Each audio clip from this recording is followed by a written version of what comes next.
I came in and verified it. Didn't know the Godzilla they were watching last night was the first one, not the second one. I just asked, can you get it on the Fire Stick? Can you pull it up? And they're going to try to do it because I'm like, okay, that wasn't the Godzilla you're talking about. I thought I saw that one recently though. I did see that one a couple weeks ago. Someone with Eric this one, with Broderick, Matthew Broderick. That one is garbage. So don't even. It's not even in the universe with this one. Okay. It's not even. I mean, you're. Talking, I saw the second one as well. So Phobos versus Jupiter. Phobos versus that's how bad it is. Ready for this one then? Then what that means is the great whales that God created on the fifth day, Tenin, the sea serpent, the dragon, and the snake. According to the language of the Bible. You ready? Yeah, I would love to talk about that. On the fifth day, God created great serpents, it should say, and dragons. Sure. Well, it does come up in the movie. They don't, of course, use the Bible. They don't use the Bible in the movie exactly, but they basically there's a lot of myth. There's a lot of myth. Great dragon. Right. Let's go with it. All right. Now, the question: do you want to do the spoiler or non-spoiler version, or do you want me to have two different sections? Let's do it honest. Spoiler away. All right. Well, I'll put a warning right on it. All right. Spoilers. So I haven't seen it, so spoil it for me. I took my sons to go see it, and they did have a little bit of language, but other than that, I mean, they were into it. And I disagree with Chris Stuckman that he said that the human element took away and they were really boring. Actually, this film did the best job since the early ones of actually applying. A lot of people don't know this because they complain about the monster movies. All they want to see is monster, but without humans, there's no context. And the original Godzilla films, it was all about. If you go and watch, it's mostly humans. It's a lot of dialogue. It's a lot of scientists. There's a lot of propositions and talking about evolution. There's very little monster in a rubber suit in the older films until you get to the worst of them. The worst of them in the 80s when it's nothing but, and then it starts turning into Power Rangers. So this film. It took the criticism of the 2014 one very seriously in that they did not skimp on you seeing Godzilla in this movie. You see a lot of Godzilla, and you see a lot of the other Titans as well. Now, the premise of the movie is that actually Monarch knows about all sorts of Titans all over the planet. They've been keeping a lid on it, and there's a group that wants to release them. And it so happens that they picked maybe the worst one, okay? And you see it in the trailer, so there's no spoiler there. It's Ghidorah, who's a classic villain because it's the Hydra. Oh, so the Hydra, okay.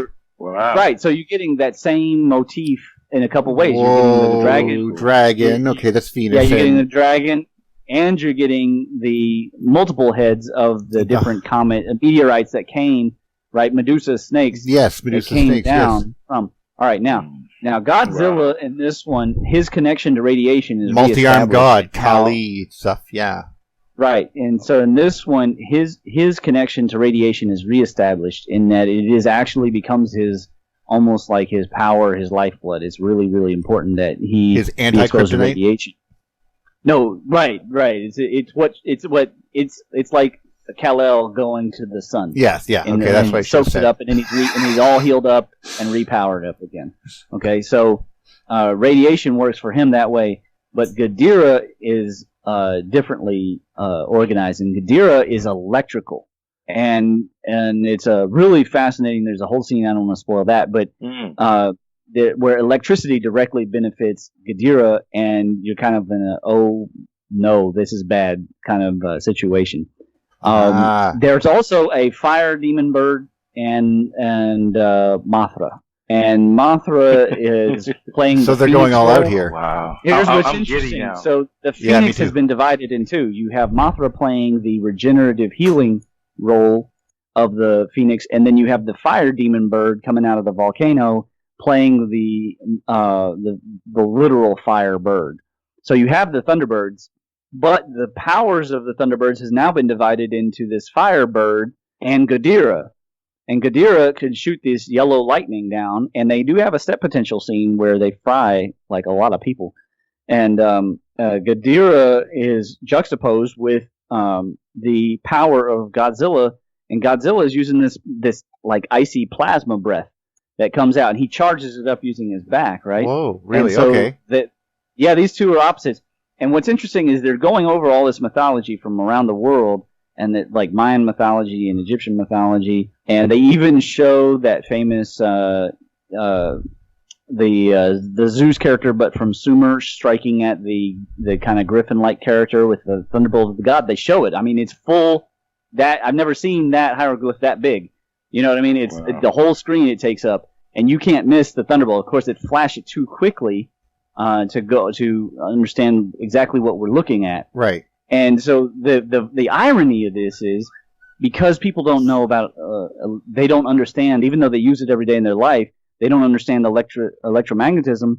They are basically interacting with these myths the same way as people thousands of years ago were. When the ground shook, all they knew is that the earth used to have giant animals walking on it, and there was a battle of the Thunderbirds, and then now they might be in the ground. And I think that it's even referenced in the Bible that giants went into the earth. And so the shaking of the ground and the winds and all the cataclysm, all that stuff shows up in this movie. And so all of that is attributed to these giant animals and saying they're the gods. And my kids were just super stoked about it. I said this is nothing compared to the real cataclysms. I said the real cataclysms were 10 to 15 orders of magnitude much worse. It could be triggering if we were closer to Egypt's era. You know, like it was very visceral. There is if you want to experience the Clash of the Titans, you really feel the tension built into this movie, and the themes are so potent and powerful that you can't come away not noticing their connections to all of the stuff that we've been working on in the Thunderbolts project. I mean, it's the plasma cosmology and the whole idea of the earth shattering. Yes. And then the role of evolution in it too, and the role of creating balance of life, and how the gods create life and bring life about. There is some anti-human stuff in there, but it's also kind of understood that she's kind of crazy. So okay, fair enough. Really it's like understandable.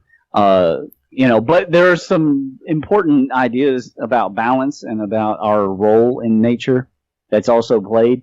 And the final battle scenes are of the most epic level, and it's just, I can't say enough about how well this movie did in capturing both the monster moving and being intelligent. Really? That's hard to do.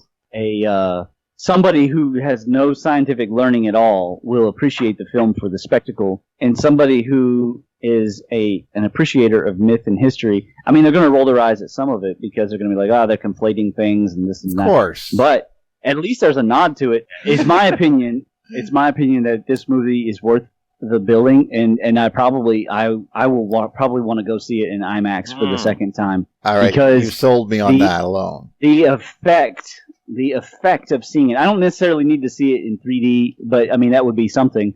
They kept the human element in there. There was some metaphor in terms of like references to the idea of like a family and the disaster of parents not doing what they're supposed to do for so basically the creation myth and then the expulsion from Eden. Yeah. And there's a lot of intimacy between Godzilla and humanity, but not in a platonic way per se. It's definitely I'm still Godzilla, so bow down. But it is also kind of like you feel the love. And that, I think, was transformatively healing for people who are in the audience. People have a connection to Godzilla that is unexplained. Think about it. You have a movie that was basically a guy in a rubber suit and then like a really bad dinosaur, because the first one had a dinosaur. Yeah, with a zipper, okay? Like yeah. Yes. Okay, so you have this really bad movie. Why did it become a phenomenon? Outside of Japan, because inside Japan it makes sense. They get into all sorts of weird stuff. But why did it become a world phenomenon? Look, dude, I grew up with Ultraman, and you could see the zipper, and it was like he gets his power from the sun, and oh my goodness, is Ultraman going to survive? And Hayato uses the beta capsule to turn himself into Ultraman. I grew up on that. Yeah, like let me see this again. I want to see what. Oh my goodness! Star Wars is the same thing. It's the same. It's the same experience of people are experiencing the Venus myth. On a soul level. Yes. Again, it's on a soul level.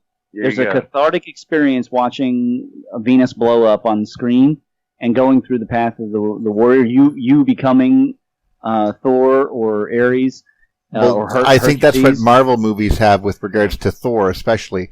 Who are you the god of again? Yeah, and I just cast the biggest lightning bolt in the history of lightning bolts.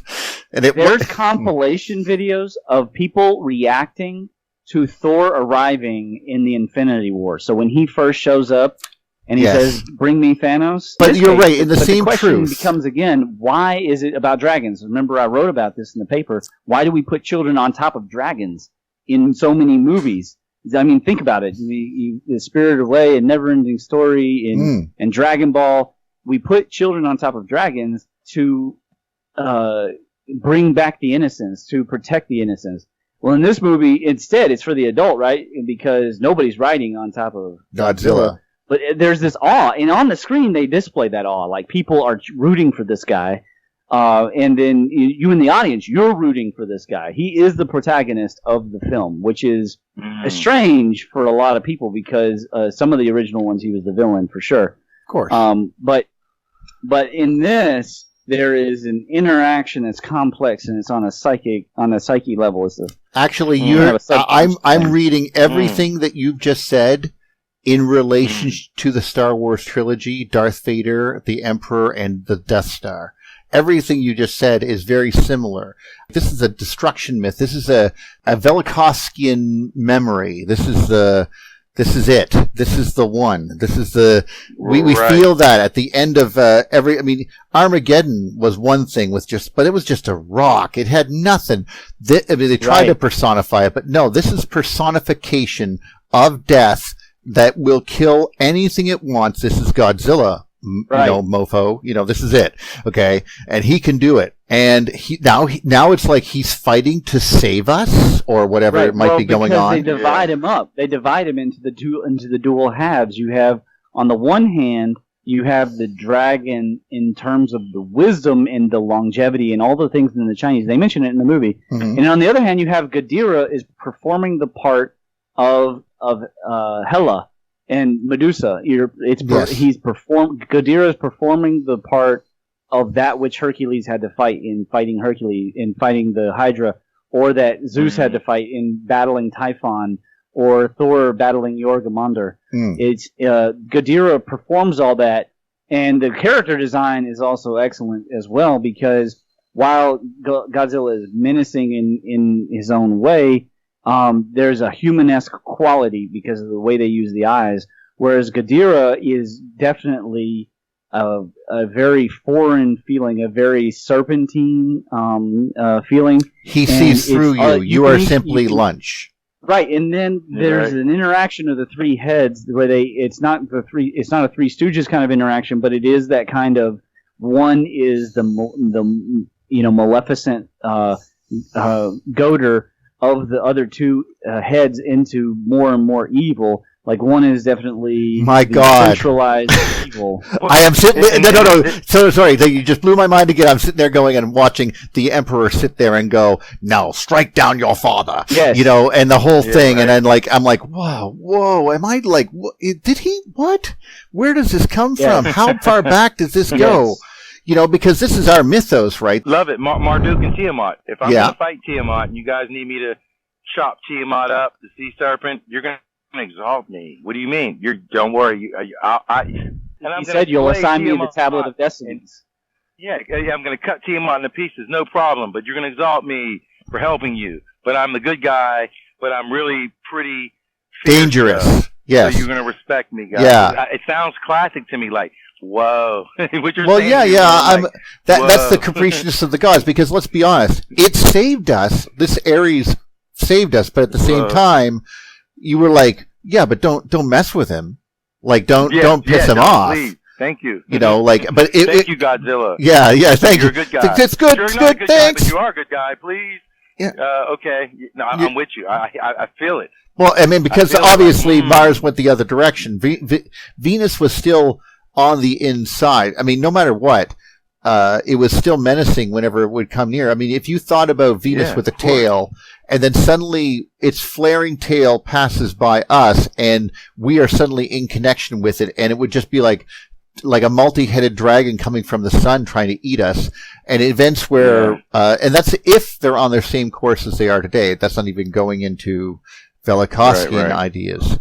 So. Yeah, I mean, Godzilla in this, he performs the most Odin-like role outside of Anthony Hopkins playing Odin. You know what I'm saying? Like, this is Odin. It's weird because he's morphed into the dragon, and you're sitting there wondering, when you really know, you're like, how did that happen in mankind? Because we've retold the story so many times, and now our fascination, because like you're fascinated with that which is dangerous, right? You're fascinated with your dad's gun. You're fascinated with cars that go fast. You know what I mean? You're fascinated with dangerous stuff. And eventually, we start to identify. Look at the new Joker movie that's going to be coming out, right? The clown motif goes right back to the destruction myths as well. Yes, we see that on... And also, it is coming face out, paint, right? basically, in almost every culture. Yes. Well, mask. The Chinese word for mask, is implicated in the word for monster, and all of them are plasma glyphs. They are all terrifying Celtic crosses with lightnings coming out of them, and these fingers, tongues, these very dinosaur-like fingers, like three again, the shape of three coming out again, and you see in Ghidorah the three heads, two tails but three heads. And you see the mighty wings, the big bat wings spread aloft for flying. And then the Thunderbird itself, right? The Thunderbird flies over, and you see that in the trailer, and it generates these huge winds and destroys all this basically territory in Central America. And so the myths keep coming up over and over again, and some other titans show up, and I don't want to ruin all of them, but I mean, you got the mountain myth. You've got the giant animals. You've got the weird kind of, there's like a bug-like one that is those weird alien shapes from the therianthropes that you see in Utah, you see in Aboriginal Australia, you see in Celtic drawings at Lascaux in France and stuff, right? You see these like very hideous shapes, and that one shows up as well. So you have multiple layers of repetitive plasma electromagnetic universe stuff happening, and they take it to 11. I don't want to spoil. So if you don't want to hear this is a spoiler. Doesn't matter, man. They go down, and they find Atlantis. So I'm telling you. Yes, and of course it's not in the sky in our version, or in their version, but that's okay. Sure. Right, but it's but it's right there. It's right there. Wow. It's worth seeing, and you like it. Believe me, you will like their treatment of. It leaves you with I would love it if Ronan Dex was down there with Rodney McKay and saved everyone. When they leave more mystery, you want to know more, and so that's good. This added a layer, sort of like in the original Total Recall. Film. Like you wanted to know more about the original. The original. You wanted to know about those caverns and the aliens and all that stuff. Yes, like how you were just left with what, like a whole new world. Type feeling.